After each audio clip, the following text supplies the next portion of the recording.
Welcome to the Transform My Dance Studio podcast. This month, we are delighted to be welcoming back guest hosts Becca Moore and Dani Rosenberg. Becca and Dani are the co-owners of Rhythm Dance Center in Marietta, Georgia. Now celebrating their 27th season, Rhythm is home to 1,100 amazing students. Becca and Dani are known for their always creative and fun approach to dance and carry that over into all aspects of the studio. In this special 8-part podcast series, Confetti State of Mind, Becca and Dani will be sharing their history, business partnership, and overall positive approach to teaching and running a fun, successful dance studio. Hi, everyone. So today in our Confetti State of Mind, we are going to share some ideas for your summer and ways you can survive and thrive during the uncertainty of this specific summer. If you are new to Confetti on the Dance Floor, allow us to introduce ourselves.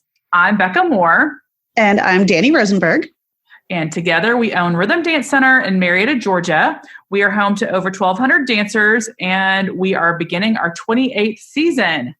In addition, we're the owners and creators of Confetti on the Dance Floor, where we share tons of information, we sell creative products, and ultimately we hope to inspire dance teachers to make dance fun in their studios. Yes, and like Becca said, today we're going to talk about 10 different ways to survive and thrive summer 2020. Obviously, things are looking a little different this summer, but that's no reason that we can't move forward and do the best we can given the circumstances. So finding ways to adapt and make adjustments in order to keep your studio not only functioning, but thriving throughout the summer months, which are tough enough even when there's not a pandemic. Yes, definitely. And I think also if you're listening to this podcast and we're not in summer 2020 anymore, yay, I still think you're going to be able to find a lot of ideas in this podcast to help you thrive in any summer in any year. Definitely. So I wanted to give an example of how we specifically jumped back in this year and we found confidence to offer summer camps in our studio.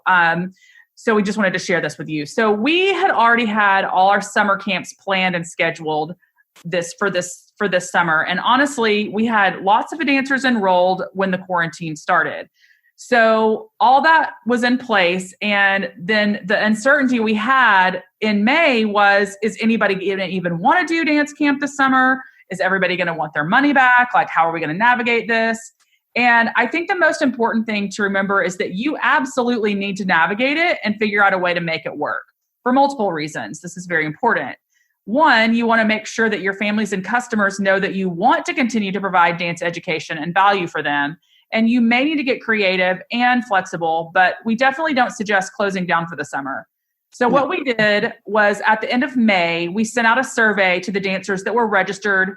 Actually, I think we just sent an email first to that first camp that we had. Right. An email, a simple email that just said, hey, like, we're trying to figure out our summer camps. We were just interested.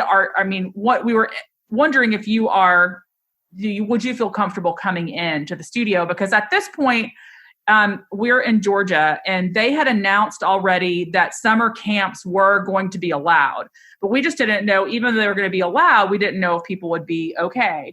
But we were very pleasantly surprised when we had about 75% of the dancers register for that first week. They actually said that they only wanted to come into the studio for camp. They did not even want a virtual option.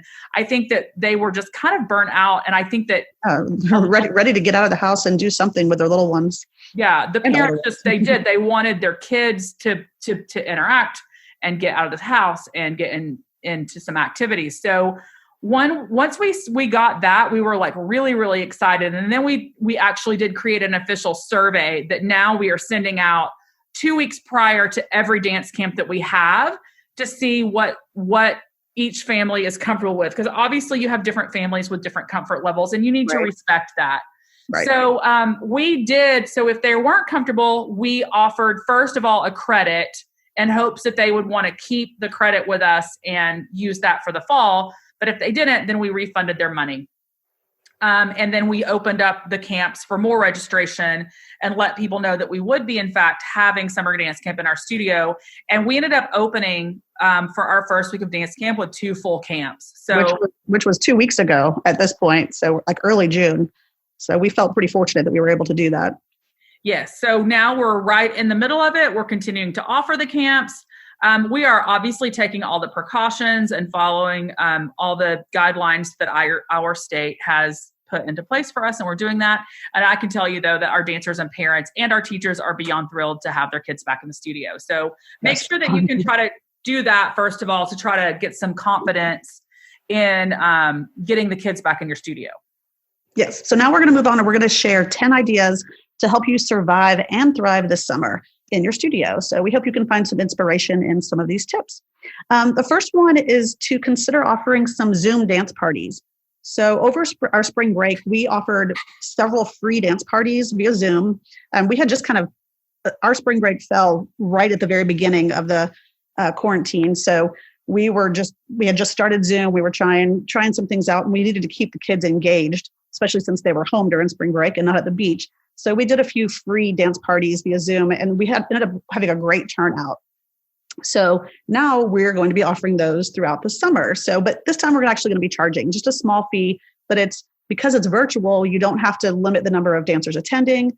So the potential for profit is really pretty great. So we're going to be doing that over the summer. Like I said, just offering a few different options for different ages and charging a small fee. And one of our fun confetti products that we have, they're actually downloads, and they're called Twirl to Go. They're themed dance class activities that can be held at your studio as a regular class or a short camp. They're geared mostly towards the little ones, like under the age of 6 or 7. But now they actually come with options to hold them virtually. So we've added ways that you can transition all the activities for the kids to do at home if they aren't comfortable coming into your studio, which there's quite a few of those right now as well, especially with the little ones. And in addition, we've also just launched 3 brand new, super fun, vibrant virtual dance parties that are completely different from the ones from the Twirl to Go's. Same kind of idea, though. It pretty much walks you through doing a dance party via Zoom. And one of them is called the Wavy Disco Aquarium, which is super fun. Another one is called Fluttering Fairy Fun. And then the third one is Neon Space Jam. So all different ages, boys, welcome for all of them. So check those out. They're all on our website. It basically takes the stress of coming up with new material and ideas and themes away from you and allows you to focus on just teaching them. Yes, and just going back to what Dani said, I just wanted to point out that the new ones, the vibrant virtual parties, they're a pretty simple lesson plan. Our Twirl to Go's are definitely much more specific and involved. So there's going to be a price difference in those. The Twirl to Go's are a little higher, and the new ones are very inexpensive because they're just kind of like more a party than dance class. Yeah, just kind of more like a guideline. But they do all come with social images, so you can promote them really easily with our cute social images. Yes. So the next thing we wanted to talk about was actual summer camps. And we just want to tell you a little bit about what we do. Like I spoke about earlier, summer camps hopefully will still be an option at your studio, depending on your area, to have them in your studio. And so I just want to tell you about Camp Confetti. This is our #1 program that we sell through Confetti on the Dance Floor. We have 22 different camp themes. That is so many things. I don't honestly know how we came up with that many, because holy crap. I mean, actually, I do know how we came up with them, because we come up with crazy themes all the time. We just ideas fly out of us. We just have to. They really do. I mean, one of my biggest problems is I have too many ideas. I really think I do. Too many ideas. But we do. We have 22 different themes. So there's something for everybody. They're fun and fancy summer camps. They appeal to young dancers of all ages. Basically, the ages are geared to 3 through, I would say 5th grade is the ideal age for these. 10, 11-year-olds, yeah. And we call them our summer dance fun packs, and they are a download. So they're designed to preschoolers and kindergartners, and then the other ones are designed for elementary ages. And the best part of these camps is that we do all the planning for you. So whether you want a week-long camp, or you want to do a 2-day thing, or you can even adapt some of these camps to just doing a 1-day party. So there's really a lot of different options that you can do to match the length of camp you want to have at your studio. So each of our downloads includes the theme and a very detailed description to use for promoting on your website and emails and registration materials. It includes one social post, a really cute one that will match the theme. It also will include wording for promoting on your social media channels. It has a storyline. We go pretty full out with a storyline to inspire and engage the dancers that you can read to them at the beginning of the week, just to kind of explain what it's going to be. It includes video tutorials of 2 to 3 center floor combos, and in the older camps, some across the floor combos. There's a detailed teacher guide and descriptions for 3 dance activities. There's music suggestions. There's Spotify playlist. There's a fun dance game related to the theme. There's a ton of crafts, at least 4, including the supply list, and a lot of templates and stuff that you print out to use. There are coloring pages. You get a certificate to give to the kids at the end. There's like a really cute invitation that the kids decorate at the beginning. Lots of extra fun, like studio decor, bonus activities, and more. Anyway, they're pretty awesome. We, of course, use these at Rhythm Dance Center, and they're pretty amazing. And our staff does a great job with them. They decorate. We always suggest that you try to find things that you already have at your studio to use to decorate. I also think that it's a great, just like jumping off point for inspiration. Like we have teachers that some of our teachers will do literally exactly what it says to do for Camp Confetti, the guidelines, but then some of our teachers will be like, oh, I have this idea for this craft. How do you feel about that? And I'm like, I think that's great. So yeah, a lot of times it just sparks an idea in them and it gets their creative juices flowing, which we love. Yes. We love to see that.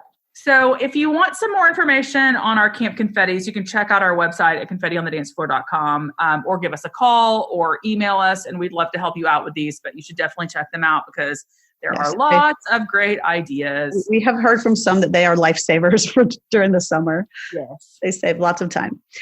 Moving on, number 3 is fun snail mail.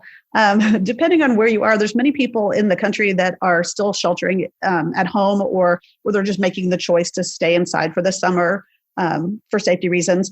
So receiving actual mail in their mailbox is exciting again. I know there was a time when no one was really looking at their mail, but that has certainly changed, at least for now, at least for me. I have a new passion for running to my mailbox to see what's in there, probably because I have more time to read it. So why not use snail mail, go back to that, and create an inexpensive package or even just a postcard that you can send in hopes of generating some new customers. So something fun that you can add is creating a QR code. So that's kind of like it looks like a little code that you can scan with the camera on your phone, and it directs you to either a website or a Dropbox or whatever you choose to have it linked to. And it gives people access to, it can give them access to anything you want, really a free pre-recorded dance class or a combo that they can learn, or coloring sheets and coloring pages for the little ones, or even a fun craft. But it's just something that you can send. It can be physically on the postcard that you send, or it could be included on the information that's in the package that you send them, but just something that comes in the mail. I know you can buy certain mailing lists and direct it to different ages and whatnot. So just something fun that you might want to consider.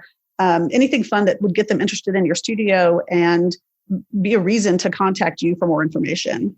It will give them a feel for your studio, the vibe of your studio. It kind of gets them knowing your teachers a little bit. If you end up putting a combo, or the code can send them to a Dropbox that has videos of your teachers teaching little combos. So it just kind of gets them, knowing your studio a little bit better.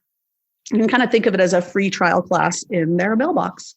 And these codes are super easy. We just started exploring them ourselves, and they're super easy to create, and you can do as many as you want. Yeah, so you just literally Google create a QR code, honestly, and there's like a bajillion sites that come up. So it's really, really easy. And then you just do what it says, just type in the link and it creates it, and you just save it, and then you can put it on your postcard or wherever you want, or whatever. Yeah, and you can create go ahead, Jeff. Let's say you can create different ones for different mailings. So if you want to focus on, trying to get older kids, you can do an older hip hop combo or something like that, or you can create coloring pages and create one code that's more specific to preschoolers, whoever you're targeting when you do your mailing. I think I would create a postcard to send out for this. I think that because that way I don't have to look for anything. Postcard, like maybe like a 5x7 size or something like that, and it's really like vibrant or has like a really fun photo on it or something, I think that that's going to catch their attention. And it's cost effective than doing like an envelope or something like that. I mean, an envelope would be cute too, but I feel like a postcard will be easy for people. And you're gonna save more money on a postcard, and they don't have to look for the code. It's right there, and they're going to be interested in it right away. Okay, so the next one we're going to tell you about is going to be an idea that we are really hoping to do this summer. We've actually been talking about it for a while. We've talked to a few of our friends, but we have not actually done it. So it is definitely on our list. But this would be to partner with like-minded businesses for a fun event. So this would be an idea to generate revenue and new leads for your studio. And it could be something like, I'm thinking like it would be like a day camp or a special promotion, or maybe it's over 3 days, but you could partner with, say, like an art studio, a music or theater program, children's theater, vocal coach, yoga, gymnastics, maybe even like a swim place, like basically any type of activity for kids, any place that has an activity for kids. I'm sure you have a good relationship with a business owner or two in your area. And if you don't, I would send out an email to your base list, to your email list, and ask who has a business for kids, or just do a Facebook post and find out. I guarantee you know someone that would be interested in partnering with you. Think of it like, let's say you did like a 3-day event, say it's going to be like a Tuesday, Wednesday, Thursday, and think of it as like a progressive event or camp. And it would be short. So like each day would just be like maybe 45 minutes or an hour. But so like day 1 would be a dance class at your studio. And then maybe on day 2, it would be yoga. And then on day 3, it would be they go to an art studio. You could also create just a goodie bag each day that each dancer would get to take home. And in the goodie bag, there would be like a little promotional item from each of the businesses. That's a great idea. What's that? So that's a great idea. And then, thanks. And then also each of you would market to your clients. So obviously you all probably you could have some similar clients in your database, but you probably have some different clients. So like, if the yoga studio is sending out to all of their clients, hey, bring in your kids for this event, they're also going to get to go to your dance studio and to the art studio. So you're basically cross-marketing. And I think that would be a really good idea. So also I think coming up with a theme for your event, and this is just a random idea I came up with in 1 second. So I hope that you will not use this one and you will develop something further. But like, let's just say the event is called Sunshine Fun Time. And you could just encourage your dancers to wear yellow. They could do a whole class of songs about summer, the sun, something like that. Maybe the class is even held outside. And then at the art studio, maybe they paint a photo of the sun or a sunny day. And then at yoga, maybe they're getting to do a sunrise yoga class. Anyway, you get the idea. You could create a hashtag. You can get them to share their experiences on social media. Each business can market this on their social channels. And like I said, this is just a really quick idea. So what you would need to do would probably need to be more detailed, but I think it could be really, really fun. And the main point is to create a positive community experience and expose the kids to different activities. And then you also are getting free marketing through other established businesses. So it's honestly a win-win for everybody. Yeah, so, it's definitely on our list for sure. I feel like we've talked about it for quite some time now, and something we really want to do. And we already know people in our area that we can partner with, so we just need to get on it. Yes. So we'll keep you posted if we make that happen. Yes. And you keep us posted if you've figured it out and done it, because I want to hear about it. Yes. Okay, moving on. Hosting small focused workshops. So since so many people right now are still a little hesitant as far as jumping into a class full of dancers and too many people sweating in one room together, maybe consider holding classes or workshops for a smaller group of dancers. So maybe only 6 to 8 dancers, or even less, depending on your studio and what people are looking for. But it's just a little bit more of an intimate environment. You can really do this with any age or level. You can do it with a preschool class, or you can do it with your advanced dancers. But there's a good chance your customers are going to be willing to pay a little bit more, knowing that they're getting more one-on-one attention and feeling that they're going to be safe in the studio with a smaller group. It's obvious you'll be taking all the social distancing precautions seriously when you're bringing in smaller groups into the studio. And also offering open classes is another great way to get students into the studio over the summer. We've been doing open classes forever and ever and ever. And typically we don't put a cap on the number of dancers.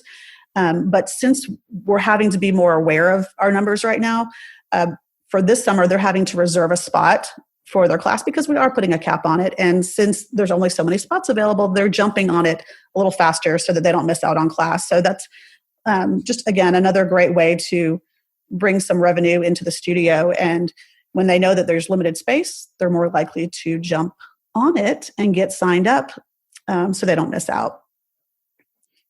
Okay, our next one is to reinvent and refresh your studio. I think this is definitely a perfect time to do that because if you're like us, like right now, our lobby is actually closed. We're having kids enter directly into the studio because we actually have exterior doors in all of our studios.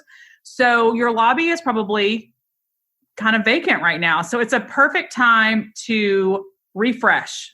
So refresh your studio, paint, declutter, redecorate. Just try to create something new within the studio that'll make them excited to return and get back inside. Our friend Jen Jarneau at Artistic Fusion in Colorado, she just painted the cutest heart wall. So cute. So I'm sorry, what? I said it's so cute. It's so happy. Yes, it is very cute. So you can check out her Instagram and you can see it. But she already had her logo on the wall. So she just had someone come in, an artist, and paint this really awesome mural. And it's really fun. And I know that her dancers are so excited to like get back in the studio and take a photo on that fun wall. It's just like a good, warm way to welcome your dancers back into the studio. So you could do like a mural. You could do an accent wall. Maybe you do a fun bulletin board full of quotes. Just basically anything catchy and bright to welcome dancers back. So definitely take some time, refresh. Even if it's just, like I said, a one wall in your studio, just do a little refresh and that'll be a fun thing for them when they get back into the studio. Yeah. And kind of playing off of that, another idea is to create a photo experience. So if you follow us, if you follow Confetti on the Dance Floor, you know that we love a good photo shoot. We love doing photos and lots of color, but maybe consider giving your dancers the opportunity to come into your studio and take some photos in their costumes on some fun backdrops. I know a lot of studios are just now trying to figure out how to do recital, some version of their recital, and some maybe didn't have the opportunity to do a recital at all this year. But if your studios are starting to open up slowly, maybe offer, set up some fun backdrops in the studio, backgrounds, and schedule the kids to come in so they have a chance to put on their costume and take some photos on the fun backdrops.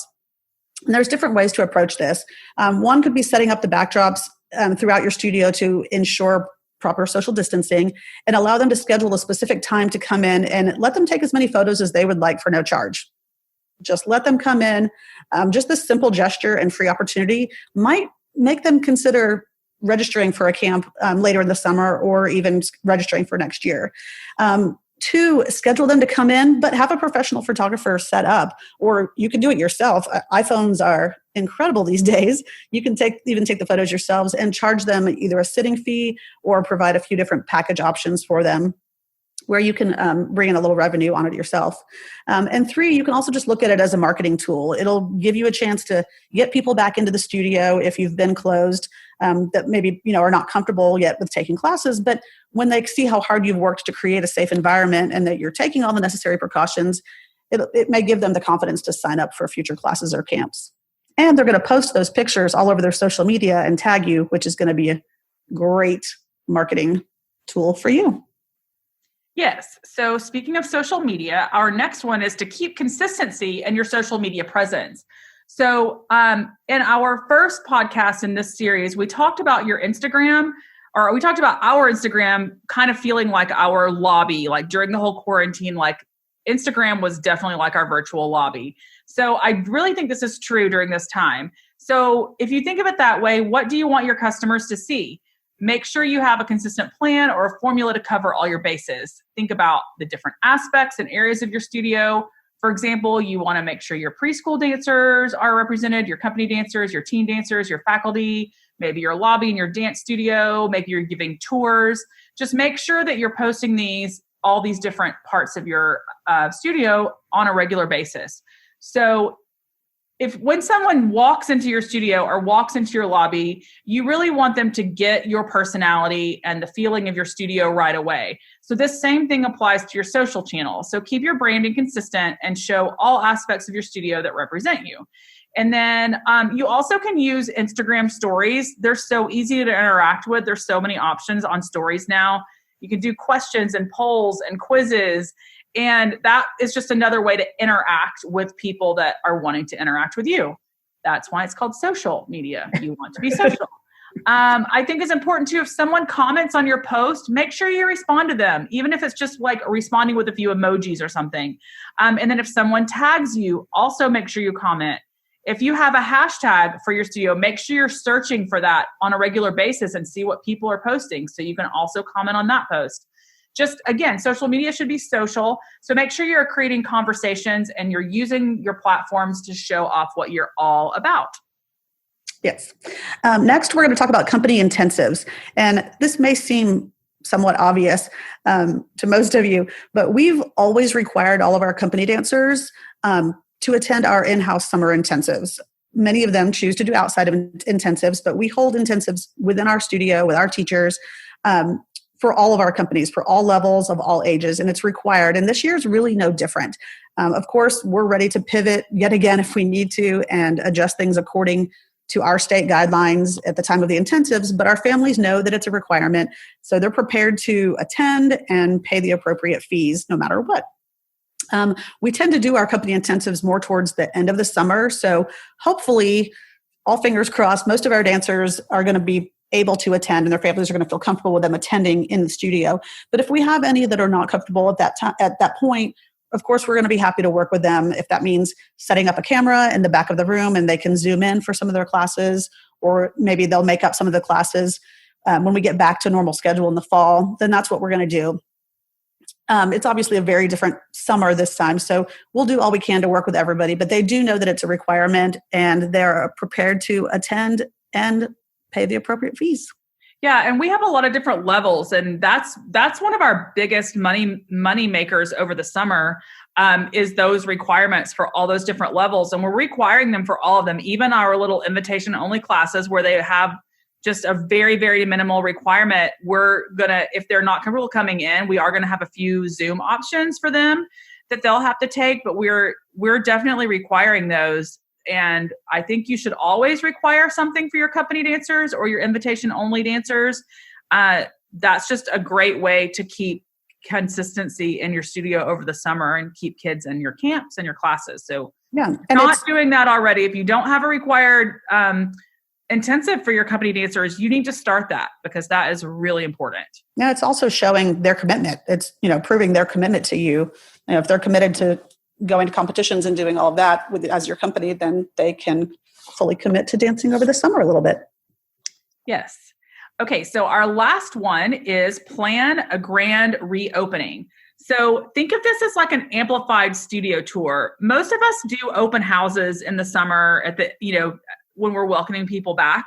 But because I know that when we usually do we call it a welcome back party. And when we do it, it's usually crazy. And there's a ton of people and it's really fun. It's a really fun event that we've done every year for a long time. So I'm not sure if we're going to be able to open it in that same, do it in that same capacity this summer. But if we're not, then this is a great idea. Just like I said, to do this amplified studio tour, you could do it over a couple of days and do it in smaller groups, maybe have dancers pre-registered to attend. Think of it again as an experience, and maybe organize the event by your teachers. So say like all students of a certain teacher would be invited on a certain day. They could meet their teacher. Maybe you can provide something like a cute lanyard with their name on it, or just another type of cute name tag that they would get that day. And maybe they wear that for the first few weeks of their class. Maybe they learn a short combo with their teacher, or they could just do a quick Q&A with the teacher. And then maybe they even finish outside. If you have a good space outside, there could be maybe like an outdoor performance by your company, or you can have Kona Ice truck come, or like an ice cream truck, and have that set up maybe. And it may take a little more time this year to do something like that, but I do think it's really important to still have that, like, welcome back party. And I like the idea of calling it a grand reopening, because for a lot of us, we are reopening. It's going to be a reopening for us, this fall, hopefully when we're back in the studio. And this also is a perfect time for the kids to be able to come into your studio and see any updates that you've done and the fresh and clean studio that you have, and just giving them a feeling of confidence to start back to dance. Yes. So we're going to give you a quick recap of these 10 ideas that we hope you will feel inspired by and take into your studio. 1 is the Zoom dance parties. 2, summer dance camps and Camp Confetti. You can check that out on our website. 3, fun snail mail, sending a postcard. 4, partner with like-minded businesses for a fun event. 5, host small focused workshops. 6, reinvent and refresh your studio. 7, create a photo experience within your studio. 8, keep consistency in your social media presence. 9, host required company intensives. And 10, plan a grand reopening. So we hope you found some good inspiration from our Confetti State of Mind today to help you navigate your summer. And we're always open to your questions and feedback. So make sure to follow us on our social channels at Confetti on the Dance Floor and at Rhythm Dance Center. Feel free to DM us or comment or email us or call us. We're always available. We're always here. We're always around. Thank you so much for listening today. And we will be back next week with a brand new Confetti State of Mind. Bye.